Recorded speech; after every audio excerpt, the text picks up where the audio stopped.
அப்புறம் 2011 சமயத்தில் நீங்கள் பிரேமலதா மேடம் நீங்கள் என்கிட்ட மறைமுகமாக சில இதெல்லாம் சொன்னீங்களே ஞாபகம் இருக்கா? எல்லாருக்கிட்டையும் அனுசரித்து போகணும். எல்லாருக்கிட்டையும் என்னால் அனுசரிச்செல்லாம் போக முடியாது.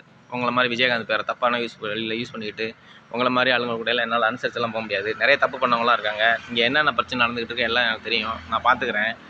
அப்புறம் மதுரை மண்ணில் கால் வைக்க முடியாது ஆச்சா புச்சான்னு சவாலெல்லாம் விட்டுருக்கீங்க. அங்கேருந்து ஒரு பிடி மண்ணை கூட எடுத்துக்கிறேன் போவேன்.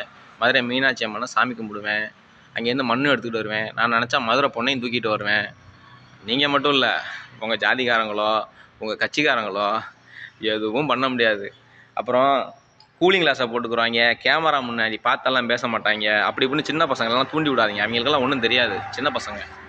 அப்புறம் விஜயகாந்த் கூட கூலிங் கிளாஸ்லாம் போட்டுக்கிட்டு அப்படி இப்படின்னு நல்லா பேசுவார். நல்லா ஸ்டைலாக இருக்கும் பார்க்கறதுக்கு. நான்லாம் ரொம்ப வருஷம் பார்த்துருக்கேன்.